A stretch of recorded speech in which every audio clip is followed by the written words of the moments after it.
श्री राम नवमी 17 अप्रैल 2024।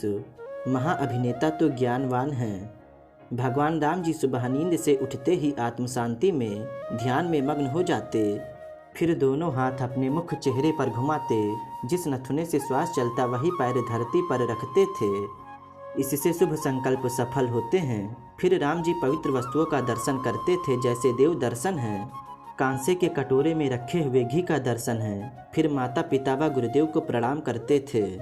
राम जी को बाल्यकाल में दीक्षा मिली, बाद में शिक्षा के लिए गुरुकुल में गए। राम जी बोलते तो सार गर्भित, मधुर व शास्त्र सम्मत बोलते थे। दूसरे को मान देने वाली वाणी बोलते थे और अपने से छोटों का उत्साह बढ़ाते थे। चिड़चिड़ा स्वभाव राम जी का था ही नहीं, हुकूमत से नहीं प्रेम से समझा देते थे। राज दरबार में कभी वैमनस्य हो जाता तो राम जी किसी एक पक्ष को यह नहीं बोलते कि तुम गलत हो, यह सही है। नहीं, जो सही है उनके पक्ष में राम जी उदाहरण देते, इतिहास बताते, पूर्वजनों की बात सुनाते।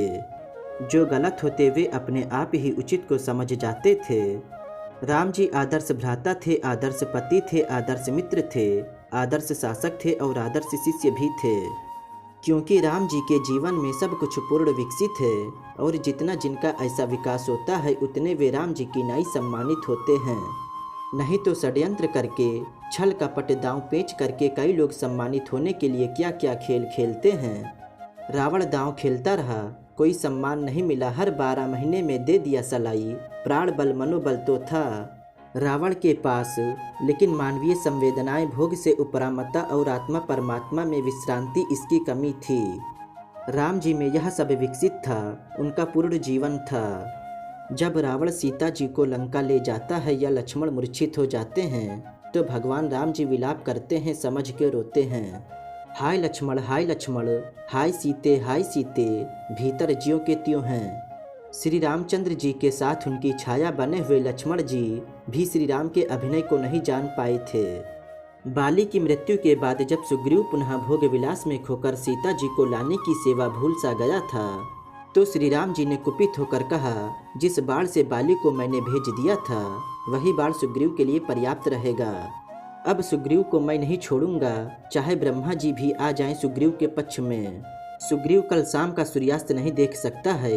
और भी कुछ का कुछ राम जी ने कुपित होकर सुग्रीव के लिए कहा। लक्ष्मण के रोंगटे खड़े हो गए।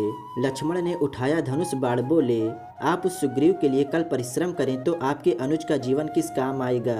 मैं अभी जाता हूँ, उस दंड सुग्रीव को मौत के घाट उतारकर जल्दी आऊँगा। और मैं आपको विश्वास दिलाता हूँ कि सुग्रीव के पक्ष में ब्रह्मा जी अथवा कोई भी रहें, लेकिन सुग्रीव को जीवित नहीं रखूँगा।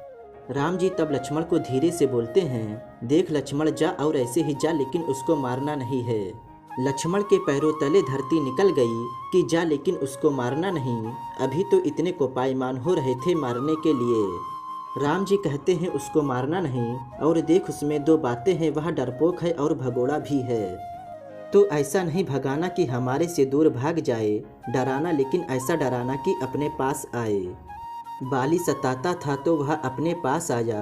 बाली को मैंने मारा उसके कहने से, लेकिन अब वह भोग विलास में पड़ गया है। यह अष्टधा प्रकृति तो उसे नोच नोच के कई योनियों में भटकाएगी, इसलिए उसको यहाँ लाना है। हृदय में सुग्रीव के लिए कितना कल्याण छुपा है और बाहर से सुग्रीव के लिए कितनी कठोरता दिखाई दे रही है। तो ये मुसीबतें, समस्याएं और भय भी आपको भगवान की तरफ ले जाते हैं। वे महापुरुष रोने का अभिनय करके अपने सिर पर सब लेकर हमें जगाने की न जगाने क्या क्या कलाएं लीलाएं करते रहते हैं। दोस्तों, संसार ताप से तप्त जीवों को मर्यादा भूलकर राग, द्वेष और ईर्ष्या की अग्नि में स्वयं को जलाने वाले, मानव को मर्यादा से जीतकर शीतलता पाने का संदेश देने वाला जो अवतार है वही मर्यादा पुरुषोत्तम श्री रामावतार है। दोस्तों, श्री राम जी की कृपा आप सभी पर बनी रहे। दोस्तों, श्री राम नवमी की आप सभी को हार्दिक शुभकामनाएं। दोस्तों, उम्मीद करता हूँ कि यह वीडियो आपको पसंद आई होगी। अगर वीडियो पसंद आई हो तो ज़्यादा से ज़्यादा शेयर करें। और दोस्तों, अगर वीडियो पसंद आई हो तो वीडियो को लाइक करें और शेयर करें और हमारे चैनल को सब्सक्राइब करें और बेल आइकन ज़रूर दबाएं। बोलो सियावर रामचंद्र की जय।